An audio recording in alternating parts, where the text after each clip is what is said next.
Good morning, everyone, and welcome back to Stories That Inspire Us. My name is Janice Malillo, your host.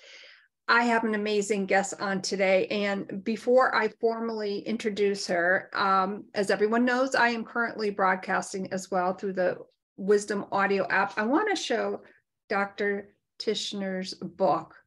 Let me just start out by saying, as I mentioned to Dr. Tishner before we went on live, every woman needs to have this book. Without further ado, I want to welcome Dr. Tishner, and let me tell you a little bit about her. She is the founder of 2B Coaching and Consulting. She is the thought leader on the topic of women's rivalry.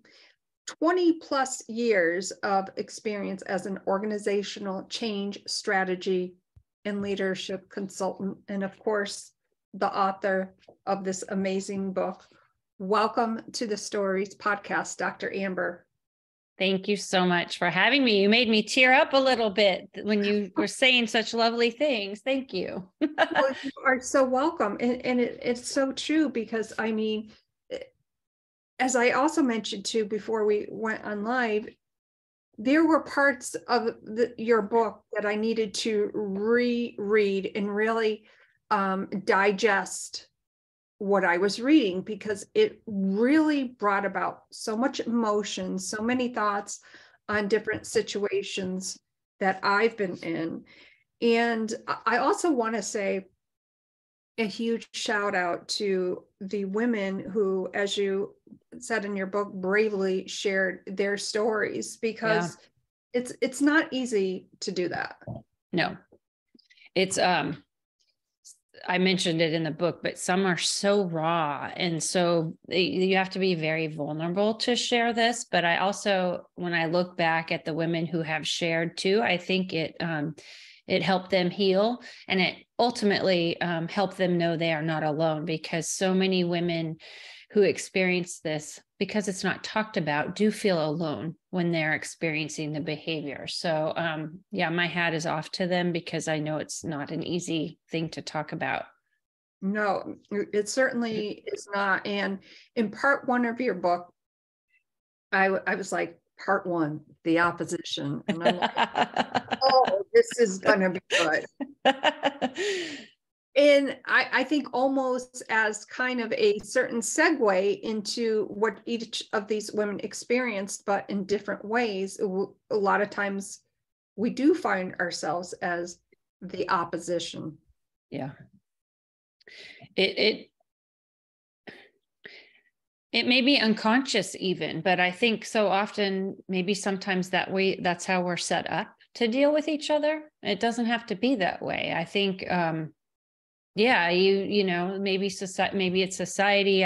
I go into all these different reasons as to why, but it's truly a phenomenon. There are women out there that just don't support or empower other women, and it can be from a multitude of reasons why. I think the one thing with this behavior, it's not black and white. There are so many facets to it, and so many reasons why it can occur.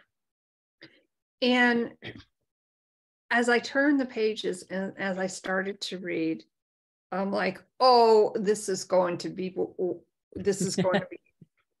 amazing. It's going to be, it may touch some nerves. I know, thinking back to different situations, and I was like, yeah, I remember that. And the claws did come out. They come out hugely. And I think, even when I was I experienced it after I had done my own research, which I talk about in the story. But I think what helped me heal from that, because even though I had gotten my PhD and wrote my dissertation on this topic, when I experienced it, I didn't realize that's what was occurring. And that was shocking to me. But going back through these stories, they helped me heal, to also realize I wasn't alone. But I think too, you can have triggering moments that if you're encountering something today that may take you back to when you were maybe in grade school and something happened, and you feel like you're that little girl all over again, because probably at that time it was never spoken about. No, and it just goes to show you, and I just had a flashback to when I was a little girl, and my brother had just won a gold medal in figure skating. And of course, when I went to school, everyone was so excited. But I remember feeling as a child that, and this was my own perception, and again, I was a little girl, that was something maybe I could never attain. And we start, I think, very young, start to put these parameters or blinders on to things. We focus too much on what we can't do versus what we can do. That's so true. And that's, I talk about the she bully that's back here on your shoulder, constantly saying, you can't do this or you can't do that. And you know, how many negative things that occur in our brain that we would never in a million years say to another person, but it's okay to say it to ourselves. And no, that's not right. Because, if you hear it, if you are saying it to yourself, you do begin to believe that over time, and it will wear you down. And I think that's really key too, because it's really those conversations that we have nonstop, and we wouldn't even dream of saying them to somebody else. No. And we say them to ourselves. And yes, I understand it, but I don't understand why we do that.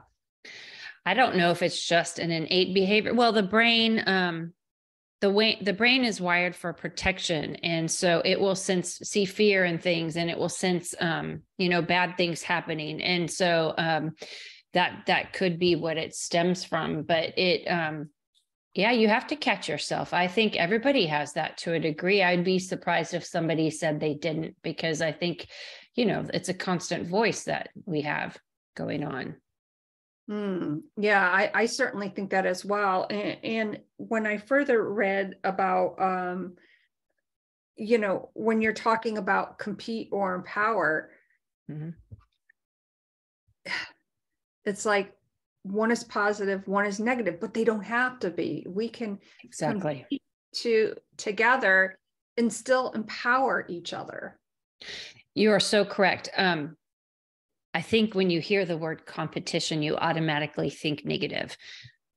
But there truly are some wonderful positive competitions. It can fuel you to be better. It can, energize you. It can, make you be on your best game, but it doesn't always have to be negative. I think there is a slippery slope, for when it does transition over. But if you think about, I've been on some teams where there are all females, and it just works really well. And you have to think about what that driving factor is. I think it's a positive competition. I think too, it's ultimately having the same end goal that, you're all there to support each other. But but then that fine line of when it switches, that's when it can turn pretty ugly. Right. And the end goal, I think a lot of times, and especially when you're in a corporate situation, and of course can be very different in your personal life, the end goal is really to support one another in getting this project or whatever it is off the ground. And how can we better communicate in a way where we can support each other? Yeah. I think often there's a scarcity thought with that if we're all, doing the same thing and working together, that maybe there's not enough room for me to be me or me to do my job, or, you might take over. And, even Janice, if you and I are coaches and doing the same thing, our personalities are vastly different. Our life experiences are different. How we come about and go about doing things will be different. So I think it's flipping that scarcity mindset and having, more of an abundance that, yes, maybe you and I are doing the same thing, but if we work together, although we're not doing the same thing, we can refer each other. If maybe my client list is full, I can say, hey, I have this great person, mine is full. Or maybe I I know that it's not perhaps the right personality fit, but she might be wonderful for you. You know, like if you just tweak that lens a little bit, you can see so much more rather than that less than approach. I love that. I love that. And the other thing I love about your book is after you've written on a topic or the ongoing rivalry, after each section, you really have a place for people to physically write in your book, to journal out. And you ask very thought-provoking questions. Oh, thank you. I wanted it to be interactive because I think, you know, so often you talk about a mean girl behavior or, you know, these ugly situations that can arise. But then I think it's also good to look inward and know, like, what part am I playing? Have I ever done this? And it's never easy to look inward and think, I may be the mean girl, but we've probably all been there at some point or another, you know? And so, and then with this behavior, there are so many nuances to it that it can be little things that happen over a period of time that kind of wear you down, or it could be one big rivalry. But I think it's good to look inward, and I know it helps to digest it. But thank you for bringing that up. I really wanted it to be interactive. It's on one of my long to-do lists, but I would love to make like a journal from this to go, you know, have it be compatible with the book. Oh my, oh my gosh, you got to get that done sooner rather than later. Yeah. That would be phenomenal. And oh my gosh, it would be the perfect addition to your book. Thank you. You're welcome. When you first, sometimes I do ask this question, but when you first held this book in your hands, I mean, it's a really good sized book, and everyone can see my stickies on it and everything. What did that feel like for you? It was kind of surreal. Like, I totally remember I had a box of my first dozen books that came to the house, and I opened it up, and it's kind of like shock, like, wow, this has been my baby for so long. I've worked on it, you know, I've seen it. I saw the proofs, which were, you know, in paper, but most of it had been digital. And so I looked at it and I started reading it. And my husband's like, "You're reading your own book?" And I said, "Well, yeah." He goes, "Please don't read it to look for errors," you know, because we had a whole bunch of issues like with the proofs that worked itself out. And I said, "No, I'm kind of trying to sit in the seat of the woman who's getting this and reading it. Like, and plus I can't believe that I wrote it." Wow. Yeah. And again, an amazing feeling. And I love by the way, before I forget, I love the bookmark that you have. Oh, thank you. Between the pages of a book is a lovely place to be. I love that. Thank you. You're welcome. Wow. And I fought hard. I will say I fought hard for my cover because initially when I was working with the graphic designer, they were coming back with pretty perky white women with blonde hair and a ponytail, you know? And I'm like, well, I see that, but this is not every woman. I really wanted it to be diverse. I wanted every woman to see themselves in it, because what I found from hearing all these stories, no culture, no demographic, race, age is off limits. And so I really wanted women to see themselves, because the cover is, you know, the first, I know, like when I buy wine, I label shop. So, you know, I do that with books too. I label shop with the covers. I wanted it to be inviting, but I wanted all women to see themselves in it. And that is so amazing that you described that. And I'm so glad that you stuck to that, because when I opened this up and looked at the cover, I'm like, yeah, this is a book every woman should have. Yeah. Oh, I was at the point, I'm like, oh my gosh, is this book going to happen? Because I don't like what they're showing me for the cover. I was sticking to it though. I'm like, nope, I'm going to be stubborn. Well, I'm so glad that you were stubborn, and just out of curiosity, how many times did they have to go back to the drawing board? It was several. And working with the publisher, there were parameters, like you weren't supposed to have that many, but I was, they kept giving me sketches and I'm like, this is not right. And you know what I went back to? Do you remember years ago, there was the Dove commercial with all women? And I said, this is kind of like what I want. I want all shapes and sizes. I want all hairstyles, like all skin colors. And that's when I started giving them, I guess it was hard to pull out of my mind what I wanted that made it tangible for them. But that was one of the, that's when it changed after I gave them that example. So it was just quite a few though. It is amazing. One part in your book, you refer to Dr. Brackett's ruler skills. And yeah, I think we can all identify with those types of skills. Excuse me. When you were writing that part of your book, because ruler is an acronym for, and I just lost my spot where I was, so I do apologize. I should have wrote down the page number, but he,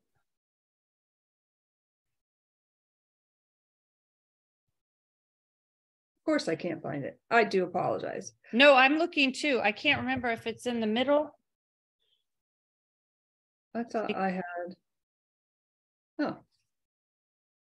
Nope, I can't find it. But in any event, you shared in your book the ruler skills, and I really thought to myself, this really went further. You really talked further in depth about these different types of skills and how we can maybe not get by, but how we can work cohesively with one another. And I just thought that that was page 274. Yes, I think emotional intelligence and mindfulness and psychological safety, like all of these things come together, and we need, I love a good acronym, but I like tools that can help me really look and that are tangible, something that I can work with. And I like his work so much too. Like, I just love the work he's doing. And it felt like that was important to bring this in to, as part of the toolkit to help women understand, but then have, be able to view things with a different lens. And as you're saying that, again, I'm looking at it and I'm thinking, it is so hard. Things are typically hard when we look within ourselves, I think, because we kind of have that honest conversation with ourselves, recognizing emotions in oneself and others. Mm-hmm. That's a tough one.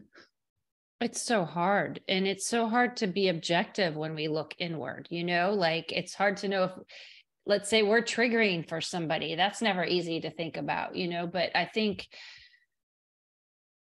when we look at how we react, or, maybe we're just communicating differently and understanding, what the crux of that is. There's so many different things that it could be something from very little to, perhaps even bigger, but this is a way to look at how you approach a situation or how you approach somebody that you might not be on that even keel with. And backing up a little bit to page 229, unresolved trauma and forgiveness. And I got to tell you, this part really got to me. It is a big one. And I think this was so important for me to have in it, because how my book came about is I'd written my PhD dissertation on it, because with an organizational psychology background, I had to write on a problem I saw occurring at work. I knew it wanted to be with women. So I had nine women that they just gave me their stories. And but out of all of them, they all talked about forgiveness. So when you're going and doing research, you have to have an open mind, because you don't want to project what you think the ending will be or the results will be. I was very surprised about forgiveness, because I guess it just wasn't on my radar, which is a good thing, because I'm, collecting the data. But then when it applied to me, I'm like, yes, you have to have forgiveness. It doesn't mean you condone the situation. It doesn't mean you think it's right. It doesn't mean you ever have to have the other person involved, but you have to forgive the situation to move on for yourself. Because if you don't, ultimately the situation or the other person still has a certain amount of control over you. And I saw it in the one woman that could not forgive the situation in my research. And it broke my heart. She was consumed by it. And I thought, this is no way to live your life. It's a horrible thing you experience. And I'm not belittling that, but to let it take over and not let you move forward, that's tragic. It really is. And of course, I'm thinking of things that have happened in the past. And once I will just share that this particular situation in person really was tugging at my heartstrings. Yeah. And it was beyond hard on so many different levels. And I had to work with that. And let me tell you, it didn't happen overnight. It took me. No, never usually does it? I know we want things done like that. But, yeah. I look back at that experience, and I obviously don't condone the behavior, but I appreciate the fact for myself that I was able to navigate it through in a way. And I just remember, excuse me, mm-hmm. I just remember waking up one morning and saying to myself, I can let this direct my life, or I can take charge of it. So how can I turn that around? And the word forgiveness popped into my head. And I remember journaling it out.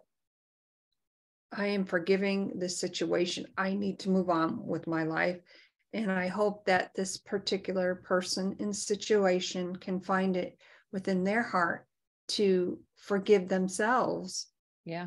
Also to love themselves. And I felt such an emotional release. I bet. And it's good for you for being able to do that. It's not easy. It doesn't happen overnight, but I often think in reflection, after time has passed, of course, you can objectively look at that situation and see what you've learned from it or how it's made you stronger. I do think this goes back to, the emotional intelligence and the mindset. But so often when we have these difficulties that cross our pathway, there's usually something positive that you can learn from it, even though it's hard. It is hard. And, it's been a tough few years for everyone. Yeah. With everything going on in the world today. And, I know that through obviously my son's situation was suffering a life-threatening injury. And I've chatted about that often. And by the way, everyone, he's doing so well. And I am so blessed and grateful. Tomorrow will be 5 months that he's been seizure free. And I am going to celebrate. Yes. As a parent, you always worry about your child, and that will never stop. But I have an appreciation and I have a love for my child, as I've always have, knowing that he is going to live his life, and he's on the mends and he's healthy and he's happy. And for me, starting the Stories podcast was a way for me to channel some of my energy. And I'm so enlightened and I'm so grateful. It's just been amazing. Back to trauma and forgiveness. Trauma, we all know, it's trauma. Yeah. And it's easier for perhaps people looking out on the outside saying, well, that happened 3 years ago, you got to get over it. You don't just get over something. You can't help how you feel. And I think so often too, you might want to block the emotions, but I think when you embrace them, it's maybe easier to get through them, to really feel them, which can be awful, but it's not called trauma for nothing. It's hard. It certainly is. And, it goes back to the forgiveness aspect too. And I would think even more so, it's maybe even more emotional to a certain extent if it's within your workplace when you're working with different people. Like, how do you balance all that out and really stay on top of your game? Well, it can be hugely difficult. So when it happened to me at work, so often with this behavior, it's hard to verbalize when you're in it because it's so intangible and it's passive aggressive. Very frequently, women don't talk about it when they're in it. So when I experienced it, I did feel alone. I felt like I lost my sparkle, my shine. And then, if you're in a working environment, and this wasn't the case with me, but so often it may be you're at the hands of somebody who has control over your career trajectory or your promotional path or your income. Like there's fear in that. Then there's also elements of shame. Like, why am I not sticking up for myself? Like there's all these emotions. And so at work, it can be very scary. Anywhere, it's never fun, but especially at work because of all these other factors. And then even if you want to just quit your job, it's often a full-time job to look for a job. So, there's pressures with that. Maybe you're the primary income in your house. Like there's so many reasons. So on that note, always keep your resume up to date is what I tell women. Like keep that up to date and frequently refresh it. But it can be hard. And especially if you are in a culture at work that's not psychologically safe, where this behavior is condoned. And because it's not talked about, essentially, it means it's being rewarded. You can often wonder, who do I trust? Who do I go to? And so it's hard to know what to do. So that's why it can be very challenging and difficult. One of the first things I say, because it is hard to talk about this and it's often not very tangible, just start to document everything. And after a while, you'll see patterns that will come out. So then you do have something that concrete that you can take if you want to talk to somebody about it. That is such an important aspect. And you, one point in your book, are talking about that, where you took very specific notes on your situation. And we say we can remember things, but putting things from pen to paper will kind of help us balance all of that information out and reflect back on it if, God forbid, we need to.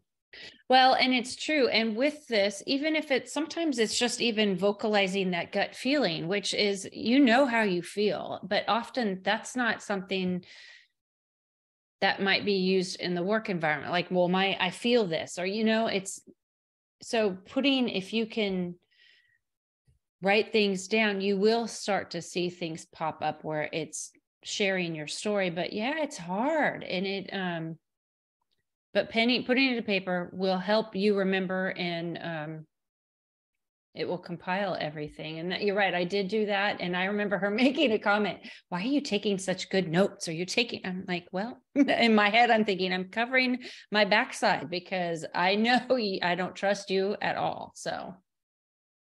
Wow. And in page 237, document. I love that. Yes. Yes. Can't say that enough because it will come in handy.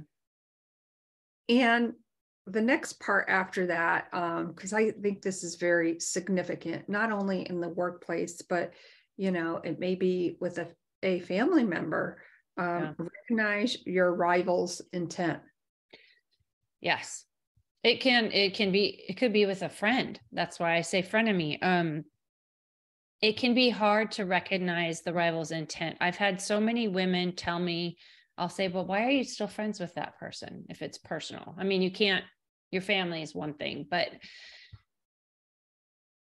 well, it's always been that way. Or we've been friends since college, or we've been friends since we met in the mother play group, for our children. I'm like, but if you feel like you have to walk on eggshells, or if she doesn't have your back when you leave the table, why are you still friends? And so recognizing the intent can be hard because it makes you really focus and look at a situation. And sometimes you might not always like what the answer is going to be. And that sucks. And that's with a friend, even with a family. So I have heard of women and men too, but where they've walked away from their family. That's not so easy to do. But what you can do, if you are recognizing the intent, you can set up boundaries for yourself to protect you because they're obviously not going to do it. And that is so important. And, we do need to stand up for ourselves and create that boundary. And if somebody crosses that, whatever that situation may be, it's okay to kind of close the front door. Yes. And you don't have to raise your hand and say, hey, I'm setting up a boundary with you. Like you can do it subtly. You can just slowly push back a little bit. You can stop being so readily available. There are different little things you can do where you're not just telling them, because that wouldn't accomplish anything except, defense or anger. But you have to protect yourself, and you have to always listen to what your gut instinct is telling you. If there's a funny feeling in your stomach, or if you're thinking this just doesn't feel right, follow that path to better understand why or what that is. And again, that answer might not be what you want it to be, but it might be the truth. And I think with the truth, even though it may be hard to hear or acknowledge it, at least we have a basis by which we can kind of work off of or disengage. Yes. All of that. So because that other person won't protect you. Right. And we need to protect ourselves. I love toward the back of your book. Now, again, I am not even halfway through. I've reread the first part of what I've read quite a few times. What, of course, I had to go through the book. What I noticed toward the back of the book is you write about the last word. And, oh, yes. And I thought, wow. And you were chatting about how you first began to investigate the phenomenon of rivalry between women. And it really summed up the whole feeling of the book in such a way where you could walk away, anyone could walk away, any woman. And again, y'all need to buy this book because it's amazing. Because you share your passion and your heart and soul on why you are very passionate. I think, thank you. It's so funny. I think long ago when I first started doing this for school, for education purpose, and I thought I wasn't sure what I was going to write about, but I saw it occurring in this well-known organization that I was consulting in. And I'm like, gosh, this is kind of crazy. Like there's this big elephant in the boardroom. It's being ignored and good women are walking. And it kind of shocked me. And up until that point, I'd had little bits of this behavior targeted, but I hadn't had that big rivalry. And so when it happened to me after I'd studied it extensively, getting a PhD on this topic, and I'm like, wow, like it shook me to my core a bit, because I thought, I know there's so much to discover with researching this, but I call it the best worst thing that could have happened. I thought I knew everything from collecting these stories. I had empathy, but I think feeling it really just like took me off on this path of, no, we need to talk about it. We need to not be quiet about this topic. We need to know we're not alone, and we need to let other women know we have each other's backs, because we are half the population. And there are so many other things we are fighting for. Why do we have to fight against each other? So that like fueled my passion even more. And then the women that have shared all their stories, and it's just crazy because there's so many of them. And it's just, it breaks my heart when women say, I won't work on an all-female team, or I won't work for another woman, or I don't have female friends. And I'm like, that's tragic. Like, it's utterly heartbreaking that you don't have female friends, because we need each other. Like, I look at my friends in my different circles, and I'm like, have some of these most amazing women that I consider to be in my tribe, and they have my back and I have theirs. And even if you have a small circle or just one good friend, you need that. And that's what I want for all women, to have this support and this unconditional love, because it's game changing. Oh my gosh, it certainly is game changing. Wow. Dr. Amber, where can our viewers and listeners get in contact with you further? So I am on almost all social media platforms as Dr. Amber Tishner, PhD. And my website is 2B Coaching and Consulting. But in full disclosure, I'm going through a website change right now. And that in the next month or so will also be Dr. Amber Tishner, Tichenor. And yes, please reach out if this has resonated with you. If you're experiencing any sort of female rivalry, don't hesitate to reach out on social media or via my website. I'm happy to connect. Wonderful. Thank you so much. And of course, I will make sure all of your contact information is there. I need to hold her book up again. Thank you. I am telling you, Behind Frenemy Lines, Rising Above Female Rivalry to Be Unstoppable Together by Dr. Amber Tishner. Dr. Amber, I can't thank you enough for being my guest today and really sharing from a personal perspective and professional perspective. Phenomenal book. I am going to be recommending this book all over the place. I hope you would definitely consider coming back again soon. I would love to. Thank you so much for having me as a guest on your show. I appreciate it. You are so welcome. Wow, everyone. Of course, excuse me. And I want to also segue over to wisdom for just a moment. Thank you all for being here today. Oh my gosh, wasn't this an amazing podcast with Dr. Amber?